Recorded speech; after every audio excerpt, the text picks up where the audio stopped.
لا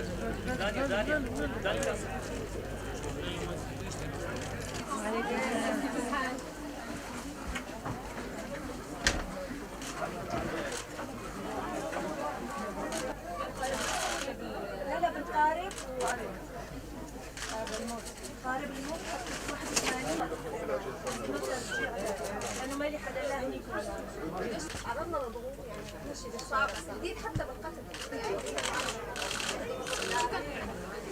شجعوا ترغيب اكثر ترغيب للشباب وانا معي مرض بدي عمليه بقلبي ومعي سكر يعني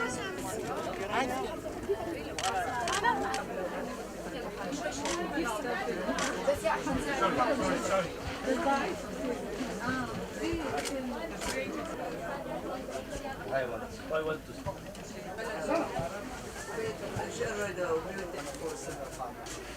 اما اخي بس طالع عندي بس بنطلون اللي يلبس بنطلون يجلدوا Acho que toca esses. É, a bocada se toca esses.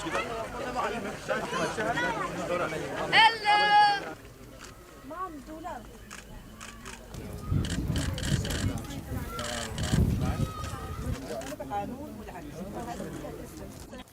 And I'd like to thank the Greek government as well as the Greek people who, despite the last 6 years of economic hardship, have shown remarkable kindness and empathy with the refugees landing at their borders and at their shores, much like the Jordanians have done over the past few years, opening their hearts and their homes to our Syrian neighbors.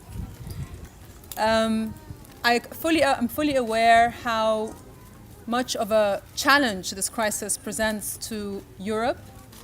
It is a tremendous challenge, and I would like to just remind everyone of what His Holiness said just a few days ago when he reminded us that refugees are not just numbers. They're human beings like you and I, except that they have seen unspeakable horror and have experienced unthinkable tragedy and hardship. They've risked everything, their families, their possessions, just to make it to safety. And listening to the stories that I heard today and meeting many of the refugees, I think it's impossible to really understand the magnitude of this crisis until you come face to face with it. And it's very difficult for me to decide which story is more harrowing than the other, because each one seems to be an incredible tragedy. These people have gone from suffering to suffering, and the one thing that I keep hearing time and again is that if they had a choice, they would be back in their homes, that this was the last resort, and some of them have held out to the very, very end after their towns and homes and all their possessions have been destroyed, and then decided to leave. So when I ask them what they want, they always say, we want to go home, we want a peaceful settlement, we want justice, we just want to live in peace. That's something I hear time and time again. So let's all hope and pray that they can get their wishes. This, of course, is an exceptional crisis and requires an exceptional response. It requires a response that is collective and that is value-based, a response that is built on burden sharing, not burden shifting. Because let's face it, even with the best of intentions, the magnitude of this crisis and the impact of it is much greater than any one country or one region's ability to cope with it. And it cannot be contained. It cannot be contained just to the Middle East or to Europe. And certainly Greece has done its fair share, and it can't be the last stop for these refugees. The responsibility for this crisis cannot be defined by geography. And I believe that we have to bring humanity and compassion back into the narrative.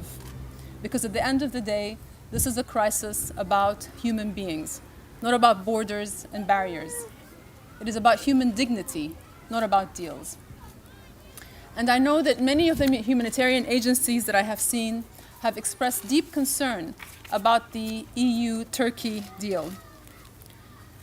Many have questioned its morality, whether it's humane, whether it's ethical. And I think the deep concern here is that many of the refugees who will continue out of desperation to seek safety and security, will now start to seek more dangerous routes.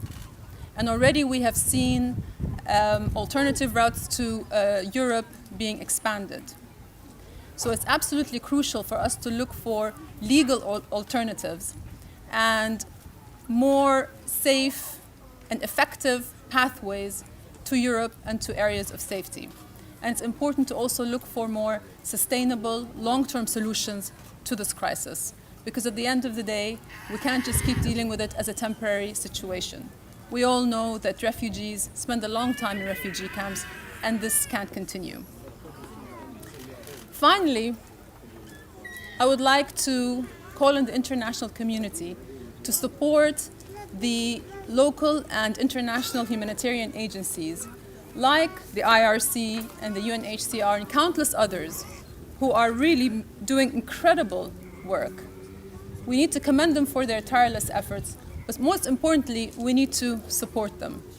Just being here today made me realize just how overstretched and under-resourced they are.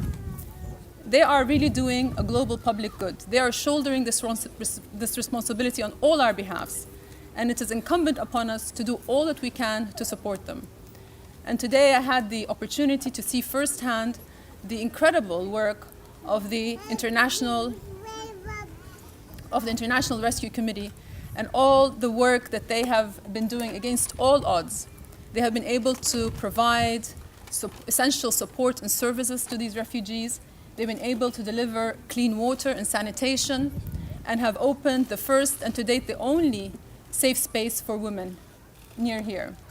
So I would like to really commend them on the incredible work that they're doing and to call on the international community to support this work. It is absolutely essential, especially at a time when refugees have very few options for asylum. These international organizations, the humanitarian organizations, are proving to be the only lifeline for these people. And we can argue about borders and refugees, but it is absolutely crucial that we all agree that we have to do everything that we can to support these humanitarian organizations. So thank you all very much.